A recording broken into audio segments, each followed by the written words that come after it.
mitra tapi kok nggak setara gitu loh. Dia merasa nggak setara, dia merasa kok hanya sebagai pekerja. Apa iya betul misalnya semua driver online ini ingin Hal yang seperti itu. statusnya naik menjadi pekerja gitu loh. Sementara mereka yang mengambil pekerjaan itu nggak semua mereka menjadikan pekerjaan itu sebagai pekerjaan utama. Pada saat dia didistribusikan pekerjaan itu dia tahu oh ini fiktif ini enggak kan nggak bisa tanpa dia jalani gitu loh. Ketika aplikator memberikan orderan ke driver itu menurut saya kok itu bukan perintah ya, tapi itu lebih ke kewajiban platform. Kalau kita mau jujur misalnya mensurvei bisa jadi antara mereka yang membutuhkan pekerjaan itu sebagai pekerjaan utama sama mereka yang menjadikan pekerjaan itu sampingan mau bahkan sekedar iseng gitu ya, sekedar mengisi waktu, mengisi kekosongan, ya mungkin jumlahnya bisa kita mungkin 40-60 gitu, bahkan mungkin 50-50. Statusnya seperti pekerja tetap gitu mungkin ya Mas ya. Tapi itu juga nggak mewakili keseluruhan ya. Betul. Belum tentu maksud saya, bukan tidak mewakili ya, belum tentu mewakili seluruhnya.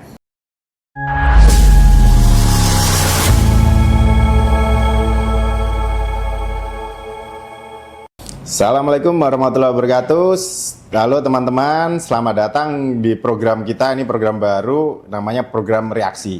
Tempat di mana kita merespon komentar liar netizen di media sosial sampai tuntas, tanpa sensor dan tanpa basa-basi. Nah, sekarang hari ini saya ditemenin oleh Mas Faiz Rozi. Mas, kita di sini akan mencoba membahas lah apa yang lagi rame di media. Untuk terakhir ini kan yang lagi rame kemarin tuh terkait BHR nih, BHR bonus hari raya, bonus hari raya untuk para ojol. Kemarin itu sempat rame, walaupun hari Lebaran juga udah lewat, tapi ini isunya nih masih hangat nih Mas, terkait status karyawan atau status status mitra. Nyaut aja nggak apa-apa. Terkait dengan mitra, nah, ini banyak nih teman-teman ojol nih kayaknya yang komentar di sosmed kita ini juga para ojol nih kayaknya dia berkomentar menyuarakan terkait apa yang terjadi sebenarnya di lapangan lah. Banyak teman-teman ojol ini merasa katanya kita ini mitra tapi kok nggak setara gitu loh. Dia merasa nggak setara, dia merasa kok hanya sebagai pekerja. Ini misalnya nih kita baca tuh Mas, scroll dong. Nih ada komentar nih.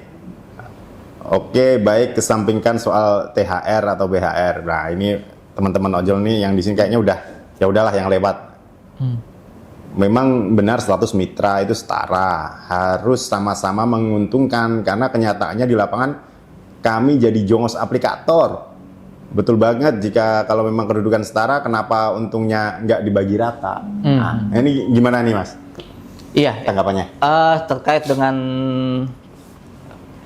bagian ya, kalau dari regulasi memang pemerintah membatasi paling besar adalah 20% yang diambil oleh siapa? Ya, aplikator. Aplikator ini kan pengguna aplikasi ya, berarti kan si Gojek atau Grab ya, Maxim dan teman-temannya. Maxim dan lain-lain.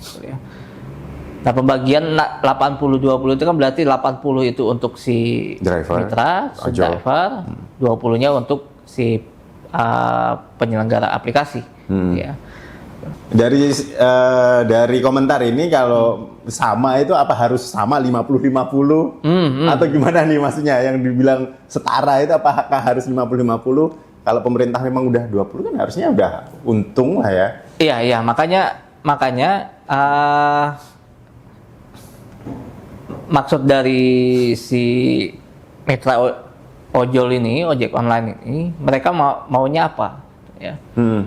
Mereka bilang kalau setara itu dibagi rata berarti kan 50-50. Sementara pemerintah sudah memberikan regulasi yang justru memproteksi mereka ya dengan pembagian 80 20 gitu loh. Apakah kemudian misalnya yang dipersoalkan adalah statusnya misalnya ya. Statusnya mereka, karena ini kan kita bicara soal BHR, berarti kan sementara soal BHR ini pemerintah juga memberikan keleluasaan kepada perusahaan penyedia layanan aplikasi ini untuk menyesuaikan dengan kesanggupan mitra, dalam hal ini perusahaan ojek online ini gitu. Nah makanya ini apa yang kemudian dipersoalkan dari itu gitu. Sementara regulasi sudah melindungi mereka, kemudian soal BHR juga sudah diperjuangkan oleh pemerintah dengan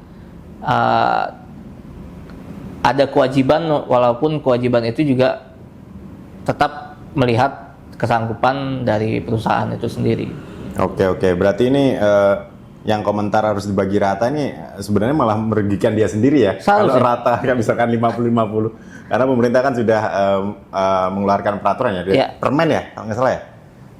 Permen nanti ditampilin ya, permen itu terkait 20 itu. Jadi dari situ menurut saya sudah sangat menguntungkan buat ini ya, drivernya kan ya. Oke, kita lanjut ke berikutnya nih Mas. Meskipun driver itu statusnya mitra, driver ojol ataupun ini ya di sini kaitannya kurir juga ya. Tetapi driver itu merasa dia tuh kayak pekerja juga gitu Mas, karena statusnya dia itu sebenarnya mitra, tapi di situ dia juga memenuhi 3 unsur pekerjaan, yaitu yang pertama ada pekerjaan, yang kedua ada upah, dan yang ketiga nih ada perintah nih. Ini sebenarnya udah bener atau ada yang salah sih dengan model mitra yang sekarang? Misalkan perintah itu kayak aplikasi memberitahu kepada driver untuk menarik ini. Ya mungkin memang nggak wajib ya, tapi kalau diabaikan kan pasti ada konsekuensi. Misalkan ratingnya dan ratingnya atau nanti kedepannya nggak dikasih orderan lagi atau berkurang orderannya dari pihak aplikasi. Iya, yang saya lihat kalau dari kita bedah 3 unsur itu ya, misalnya ada pekerjaan, ya jelas ada pekerjaan. Lalu dari upah sendiri kan sebenarnya ini besarannya itu kan ditentukan oleh si pekerja sendiri kan, bukan oleh si penyelenggara. Dalam artian begini, kalau dia mau nggak bekerja pada hari itu kan dia tinggal menonaktifkan aplikasi, kemudian dia tidak bekerja. Apa kemudian dari pihak perusahaan memaksa untuk dia tetap bekerja? Tidak. Ya. Makanya upah ini menjadi debatable karena penentuan upah memang besaran pembagiannya ditetapkan dan dilindungi oleh regulasi ya. Tapi soal besaran yang dia terima, kalau misalnya disebut upah, kebanyakan kita upah kan ya per mingguan atau bulanan dalam bentuk gaji ya. Betul ya. Atau bahkan kadang kalau harian kita jarang sih kita sebut sebagai ini ya. Makanya ya upah ini kemudian bisa kita diskusikan lebih panjang terkait dengan itu.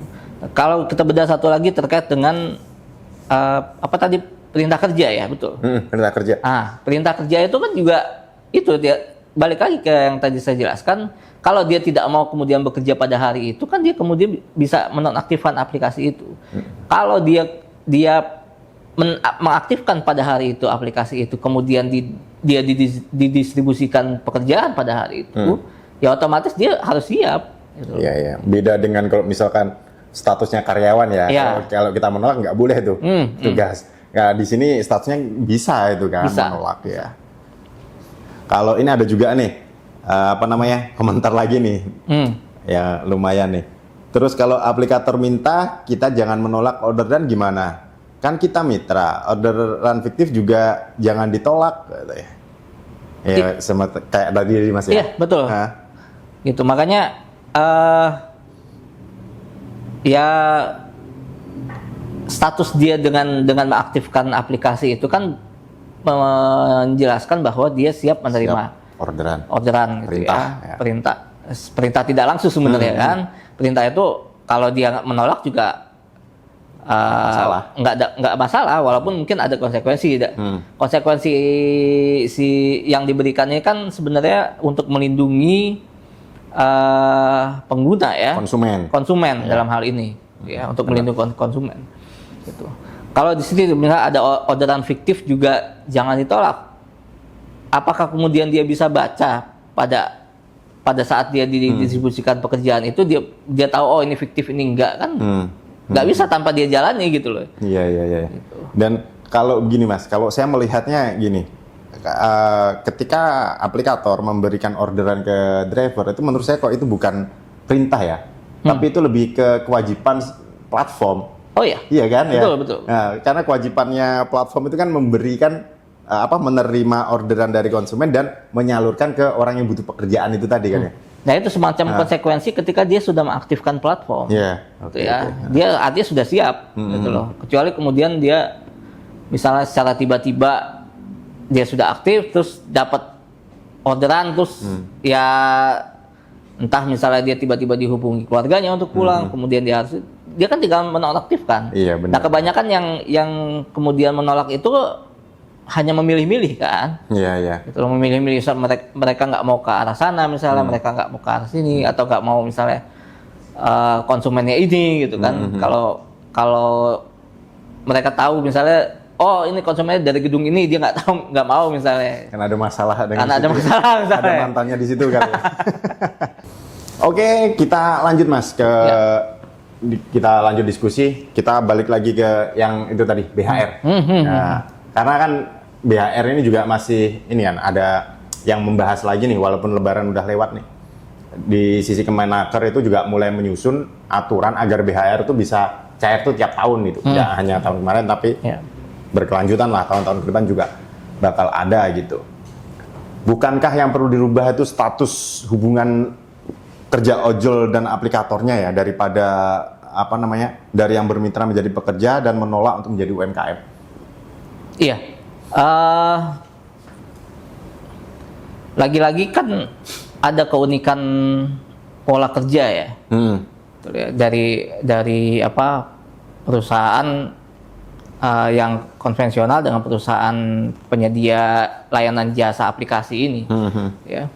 Ya tadi saya bicara soal 3 poin yang ada pekerjaannya, ada upahnya, ada perintah kerja itu loh. Pekerjaannya lah. Sementara yang katanya 3 poin ini masih kemudian bisa kita debatkan gitu ya, kayak soal upah maupun soal perintah kerja gitu loh. Makanya memang tidak bisa disamakan. Sebenarnya penyebutan umumnya dari THR kemudian menjadi BHR ini kan menunjukkan bahwa ini berbeda dari perusahaan gitu loh. Gitu loh. Makanya kemudian dipakai istilah BHR. Nah, kalau tadi tuntutan soal dari mitra menjadi pekerja, terus juga menolak menjadi UMKM, itu juga kan iya betul. Misalnya semua driver online ini ingin statusnya naik menjadi pekerja gitu loh. Sementara mereka yang mengambil pekerjaan itu nggak semua mereka menjadikan pekerjaan itu sebagai pekerjaan utama. Oh iya. Banyak juga kasus ini hanya sebagai pekerjaan sampingan itu ada yang pekerjaan tambahan, misalnya dia berangkat kerja, dia ngojol dulu, pulang kerja dia juga akhirnya ngojol dulu gitu loh. Atau bahkan ada yang iseng, yang suntuk gitu ya. Kita sering kali dapat kalau kita pesan Grab mobil maupun Gojek mobil gitu ya. Mereka yang memang orang-orang yang iseng gitu ya, suntuk dengan pekerjaannya gitu ya. Daripada nganggur atau ingin cari suasana, ingin punya experience, pengalaman sebagai driver gitu, atau punya wawasan lain, bisa ngobrol sama penumpang, gitu ya. Nah itu saya kira kalau kita mau jujur misalnya mensurvei, bisa jadi antara mereka yang membutuhkan pekerjaan itu sebagai pekerjaan utama, sama mereka yang menjadikan pekerjaan itu sampingan, mau bahkan sekedar iseng gitu ya, sekedar mengisi waktu, mengisi kekosongan, ya mungkin jumlahnya bisa kita mungkin 40-60 gitu, bahkan mungkin 50-50. Soalnya ada berita juga nih, Mas Faiz, terkait Serikat Pekerja Angkutan Umum. Dia meminta pemerintah akui sebagai pekerja dan menolak jadi UMKM. Jadi ini kembali lagi ke situ tadi ya. SPAE mungkin dia pengen jadi kayak pekerja tetap, tapi bisa jadi loh ojol nih lebih banyak yang sebenarnya nggak pengen jadi pekerja tetap kali ya. Iya makanya ya PR-nya kemudian lagi-lagi ke perusahaan penyedia aplikasi ini ya. Bagaimana misalnya mereka memetakan betul nggak sih gitu loh, tuntutan itu ada gitu ya, atau berapa persen yang kemudian ingin menjadi pekerja tetap, diakui sebagai pekerja tetap, maupun mereka yang sebenarnya ya menjadikan ini ya sebagai kerja sampingan, ya. Gitu. Makanya SPAI ini kan mereka yang bergabung di situ juga mungkin bisa kita bisa kita namakan bahwa mereka betul-betul sebagai pekerja, gitu. Ya, dia perkumpulan ojol yang memang dia mengharapkan pengen jadi statusnya seperti pekerja tetap gitu mungkin ya Mas ya. Tapi itu juga nggak mewakili keseluruhan ya. Betul. Belum tentu maksud saya, bukan tidak mewakili ya, belum tentu mewakili seluruhnya. Kita lanjut, ini juga ada berita lagi nih yang terbaru nih, DPR minta evaluasi. DPR mendesak evaluasi besaran komisi yang ditarik oleh aplikator seperti Gojek, Grab, dan Maxim kepada pengemudi ojol maupun taksi online. Besarannya disebut-sebut mencapai 50%. Gitu. Padahal kita tahu tadi kan maksimal udah ada peraturan dari ini ya, KP ya, keputusan menteri. Nah, keputusan menteri terkait maksimal itu 20%. Jadi kalau misalkan ini ya ada ngeklaimnya sampai 50%, ini mungkin anggota Komisi 5 DPR Edi Purwanto mendapatkan informasi bahwa komisi yang diambil dari driver ojol dan taksi online mencapai 30%. Ini sangat memberatkan pengemudi. Berarti ini kan ada perusahaan aplikator yang melanggar. Iya. Nah, ini gimana Mas? Iya, ya kalau itu melanggar ya berarti kan tinggal ditindak saja, secara hukum ya. Secara hukum, penegakan regulasi betul nggak itu? Okay. Apakah misalnya itu temuan itu betul apa tidak? Gitu ya. Tapi yang bisa kita pastikan regulasinya sudah mengeluarkan bahwa batasan paling maksimal terkait dengan komisi potongan yang kemudian dibebankan kepada pengemudi atau driver ojol ini batasnya adalah 20%. Oke. Jadi ya dari hasil obrolan kita tadi ya Mas Faiz, kita baca-baca juga dari media dan juga komentar teman-teman itu. Jadi intinya di sini tinggal penegakan ini ya, regulasi ya. Pemerintah sudah mengeluarkan peraturan yang menurut saya juga sudah 20% kan, potongannya maksimal 20%. Ini menurut saya juga sebuah keuntungan lah kan, buat untuk driver ojolnya juga. Terus ketika ada aplikator yang melanggar itu ya berarti tinggal konsekuensi hukum ya, seperti apa Mas? Oke, terima kasih teman-teman ya semuanya, komentar yang udah kita baca, berita juga udah kita bedah. Semoga teman-teman semuanya nggak cuma terhibur tapi juga tercerahkan. Jangan lupa subscribe, like, dan share.